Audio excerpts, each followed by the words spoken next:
In November 2004, a scientist stood before the United States Senate and said something no government official had ever said out loud. He said, "The FDA, as currently configured, and is incapable of protecting America from another Vioxx." He worked for the FDA. His own agency had spent the previous 4 months trying to destroy him for saying it. His name is Dr. David Graham, and by the time he sat down in that Senate chamber, his research had already confirmed what Merck and the FDA had been hiding for 5 years. 88,000 Americans had heart attacks from a drug their doctors told them was safe. 38,000 of them died. There is a good chance one in your family was one of them. This is the full story of how that happened and what it cost the people who tried to stop it. Before Vioxx, there was a problem that every pharmaceutical company wanted to solve. Tens of millions of Americans lived with chronic pain, arthritis, back injuries, joint damage. For most of them, the only option was older painkillers like ibuprofen and naproxen. These drugs worked, but taken daily over months and years, they caused serious damage to the stomach lining, ulcers, internal bleeding, in severe cases, death. Roughly 16,000 Americans died every year from gastrointestinal complications caused by long-term painkiller use. If a drug company could develop a painkiller that relieved pain without destroying the stomach, the market would be worth billions. Every major pharmaceutical company in the world was racing to get there first. Merck got there first. Their drug was called rofecoxib. It belonged to a new class of painkillers called COX-2 inhibitors. The science behind it was genuinely elegant. Older painkillers blocked 2 enzymes simultaneously. One caused inflammation and pain. The other protected the stomach lining. Block both, and you got pain relief at the cost of stomach damage. COX-2 inhibitors were designed to block only the inflammation enzyme and leave the stomach protection intact. On paper, it was a breakthrough. Merck tested rofecoxib in clinical trials involving more than 5,000 subjects. In November 1998, they submitted their application to the FDA for approval. What Merck did not prominently disclose at this stage was that scientists had been raising cardiovascular concerns about COX-2 inhibitors since 1996, 3 years before approval. The concern was biological. The same enzyme these drugs targeted also played a role in protecting blood vessels. Block it, and you might increase the risk of blood clots, which means heart attacks, which means strokes. One of the scientists raising these concerns was Dr. Gurkirpal Singh, a researcher at Stanford University and a paid consultant for Merck itself. Singh had been telling Merck since the mid-1990s that the cardiovascular question needed to be answered before the drug went to market. He testified years later that he raised this concern repeatedly in meetings with Merck executives, that he put it in writing, that he was told that the data did not support his concern. Merck's own paid advisor was warning them. They submitted their application anyway. On May 21st, 1999, the FDA approved Vioxx. What happened next was one of the most sophisticated pharmaceutical marketing operations in American history. Merck did not simply sell Vioxx to doctors. They built a cultural identity around it. Their lead television campaign featured Dorothy Hamill. If you grew up in America in the 1970s, you knew exactly who Dorothy Hamill was. She had won gold at the 1976 Winter Olympics in figure skating. She was beloved, trusted. Her haircut had its own name. In the Vioxx commercials, she described how arthritis pain had stolen her ability to do the thing that defined her life. And then she described how Vioxx had given it back. The commercials were warm, aspirational. They showed older Americans returning to gardens they had abandoned, grandchildren they could now lift, activities that pain had taken from them. The message was not just that Vioxx worked. The message was that Vioxx restored life.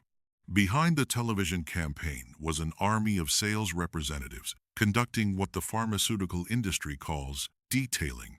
Representatives visited doctors' offices directly. They brought free samples.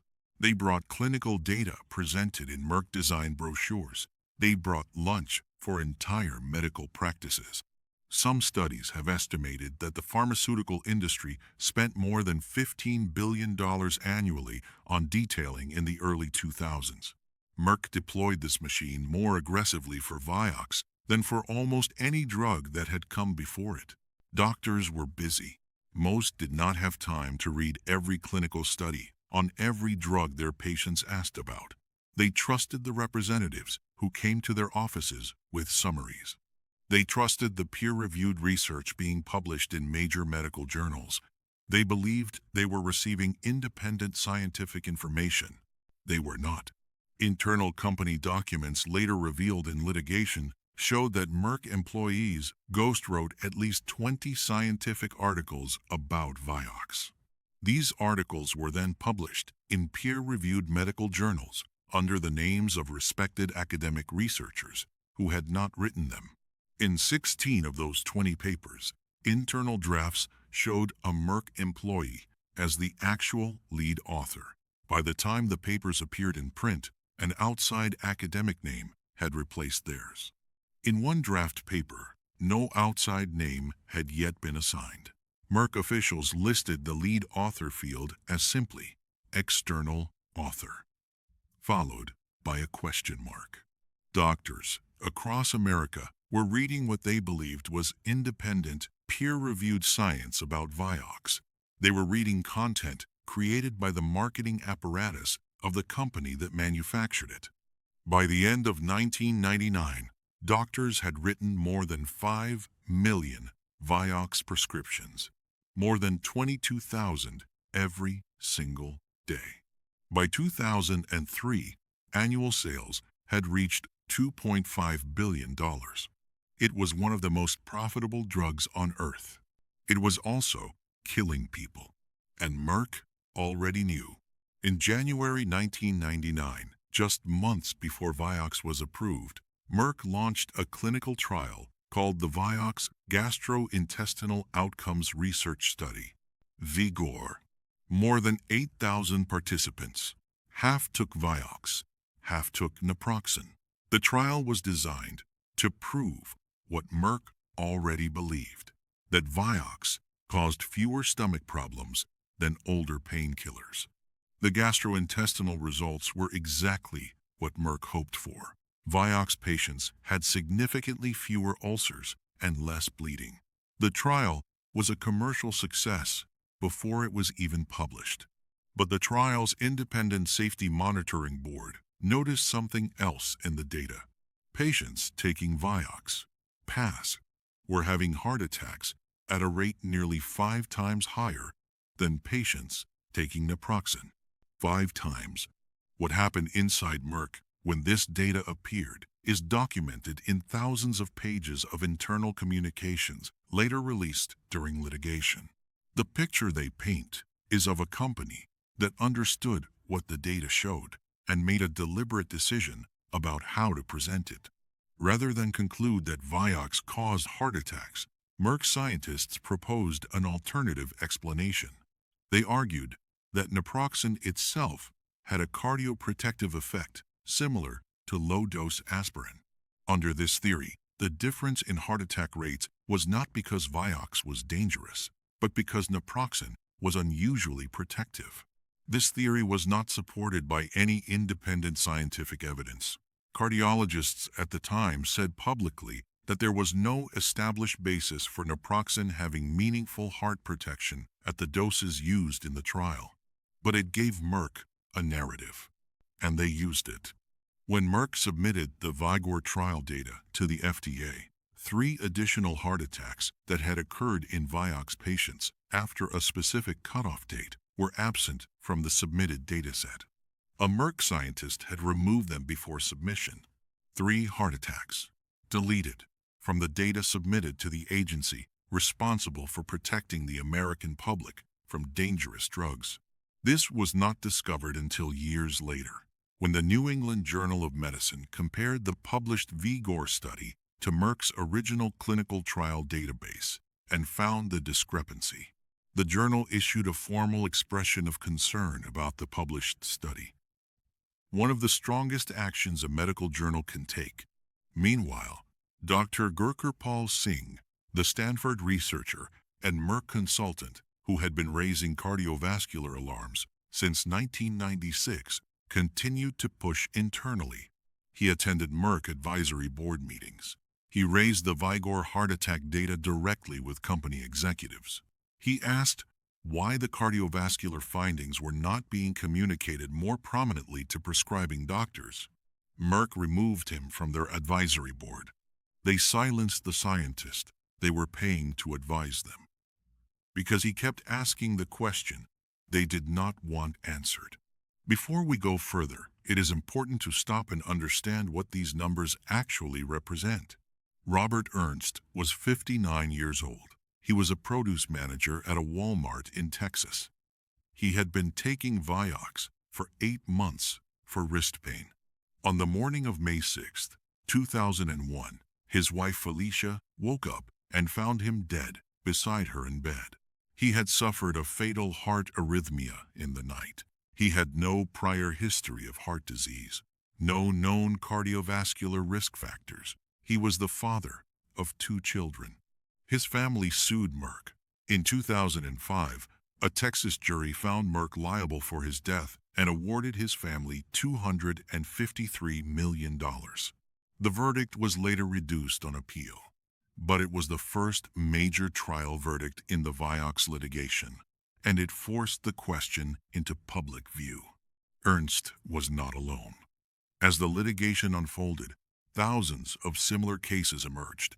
Men and women in their 50s and 60s, active people who had taken Vioxx exactly as their doctors prescribed it, for exactly the conditions it was marketed to treat, people who had seen the Dorothy Hamill commercials and asked their doctors for the drug by name, people who trusted that if a drug was on television and prescribed by their doctor and covered by their insurance, it had been proven safe.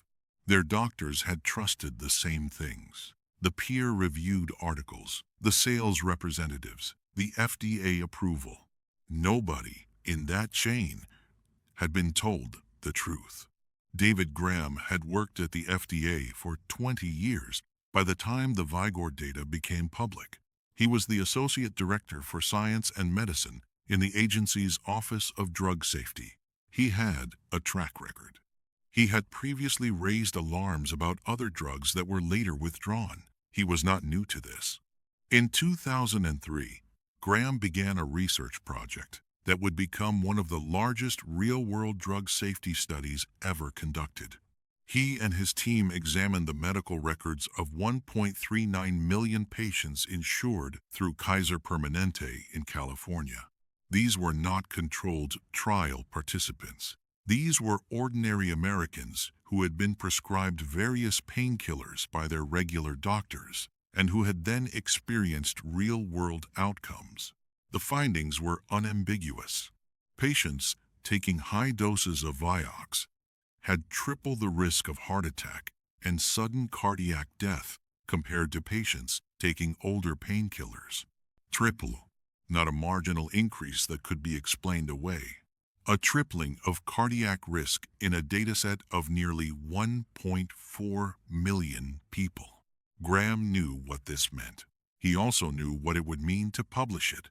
He submitted his findings for presentation at an international conference on pharmacoepidemiology scheduled for late August 2004 in Bordeaux, France. Before he could travel, the FDA reviewed his conference abstract, as was standard practice.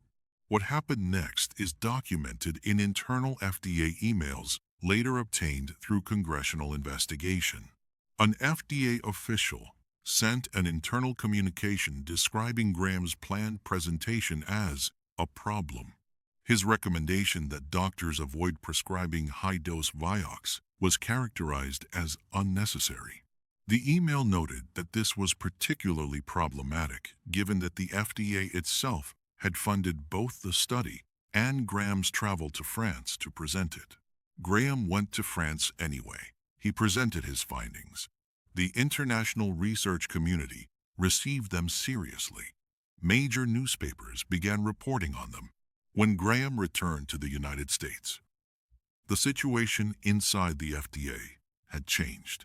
What followed is one of the most thoroughly documented cases of institutional retaliation against a government scientist in American history.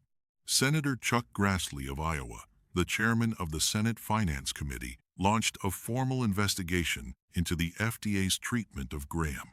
What his investigators found was detailed in a series of letters to the FDA commissioner, and later in Graham's own Senate testimony. Graham described the environment inside the FDA after his France presentation as hostile in a way that was both professional and personal. His supervisors accused him privately of trying to hurt Merck, not of making a scientific error, not of overstating his findings, of trying to hurt a specific company. His research was characterized internally as junk science, as scientific rumor. These were not the words of junior employees. These descriptions came from people in positions of authority within the Office of Drug Safety. The agency moved to prevent him from publishing his Kaiser Permanente findings in any peer-reviewed journal. When that effort failed internally, the FDA escalated. According to reporting by the Wall Street Journal and subsequent congressional findings, an FDA official contacted the editors of The Lancet, one of the most respected medical journals in the world, and attempted to persuade them not to publish Graham's research. Let that land for a moment. The Food and Drug Administration of the United States government contacted an independent scientific journal and tried to stop them from publishing research conducted by their own employee, proving that a drug they had approved was killing tens of thousands of American citizens. Graham contacted the Government Accountability Project, a nonprofit that provides legal protection to federal whistleblowers. He needed protection from his own employer. The Lancet published his research anyway. On September 30th, 2004, 5 weeks after Graham's presentation in France, Merck voluntarily withdrew Vioxx from the market worldwide. A separate clinical trial studying Vioxx as a potential treatment to prevent colon polyps had confirmed what Graham had been saying. Patients taking Vioxx for longer than 18 months had double the risk of heart attack and stroke compared to patients on a placebo. Merck had spent 5 years, $2.5 billion annually, and the trust of 80 million people. And when their own trial confirmed the risk, they pulled the drug in a single day. 2 months after the withdrawal, David Graham sat before the United States Senate Finance Committee. The room was full. Grassley had made sure of that. But this was not going to be a routine committee hearing that nobody watched. Graham was calm. He had spent 20 years learning to present data clearly. He told the senators exactly what his research showed.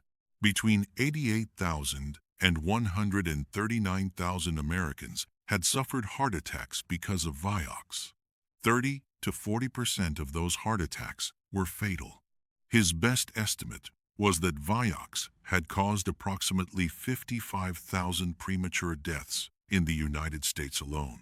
He wanted the senators to understand the scale of what he was describing, so he offered a comparison. He said it was the equivalent of 2 to 4 fully loaded commercial jetliners crashing every single week for 5 years, with no survivors. Every week for 5 years, and almost nobody noticed. He then said the line that defined the entire scandal. He said, "The FDA, as currently constituted, is incapable of protecting America from another Vioxx." He said that because the agency that was supposed to catch these things had instead tried to bury the research that caught it. His own agency had called that research junk science. If this story is making you angry right now, subscribe to Dark Verdict, because this exact pattern, the suppressed data, the silenced scientist, the institutional protection of profit over lives, appears in case after case on this channel. You need to know all of them. The financial fallout from Vioxx was historic. Merck ultimately paid $4.85 billion to settle approximately 27,000 personal injury lawsuits. Individual victims and their families received settlements ranging from small amounts to several $million, depending on the severity of their injuries and the strength of the evidence connecting Vioxx to their specific case. The total settlement amount was, at the time, one of the largest product liability payouts in American corporate history. But let us be precise about what $4.85 billion means for a company that was generating $2.5 billion in Vioxx revenue alone in a single year at the drug's peak. It means roughly 2 years of Vioxx revenue to settle liability for 55,000 deaths and 88,000 to 139,000 heart attacks. No Merck executive was criminally prosecuted for the deletion of heart attack data from the VIGOR Trial submission to the FDA. No Merck executive was criminally prosecuted for the ghostwritten scientific articles published under the names of researchers who did not write them. No FDA official was formally disciplined for characterizing Graham's research as junk science. No FDA official was formally disciplined for attempting to block its presentation. No FDA official was formally disciplined for contacting the Lancet. David Graham, the scientist who had been right about everything, continued working at the FDA. He was eventually able to publish his Kaiser Permanente findings in the Lancet, the same journal his own agency had tried to keep them out of. He later received the Government Accountability Project's Whistleblower of the Year award. In 2006, Congress passed the FDA Amendments Act. It gave the agency expanded authority to require post-approval safety studies and to mandate label changes when new risks emerged. It was presented as reform. The underlying structure of the FDA's relationship with the pharmaceutical industry it regulates remained unchanged. The New England Journal of Medicine published a formal analysis of the entire episode. Their conclusion was precise and unambiguous. Neither Merck nor the FDA had fulfilled their responsibilities to the American public. Let the numbers stand on their own. The largest prescription drug withdrawal in history. 80 million people worldwide took the drug. 55,000 premature deaths, by the estimate of the FDA's own scientist. $2.5 billion in annual sales at peak. $4.85 billion paid in legal settlements. 0 criminal prosecutions. Robert Ernst was 59 years old. He was a produce manager. He had wrist pain. He took the drug his doctor prescribed. He did not wake up. There is a good chance someone in your family took Vioxx. The FDA had information suggesting cardiovascular risk before they ever approved it. When their own scientists proved that risk with data from 1.39 million patients, they called it junk science. They contacted a medical journal to kill it. They tried to destroy the man who found it.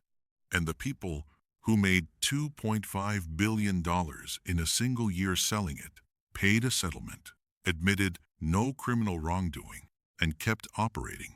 The next time your doctor hands you a new prescription, ask what the long-term cardiovascular safety data shows. Ask who funded the studies that produced it.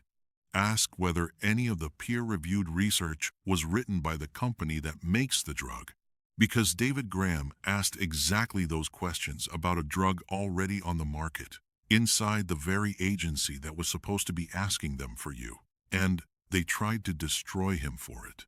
If this case made you stop and think, subscribe to Dark Verdict. We cover the stories of people who told the truth and were punished for it. Every case on this channel is verified. Every document is sourced. Hit subscribe. And if this story reminds you of the Gary Webb case, it should. That video is on this channel right now. The playbook is identical.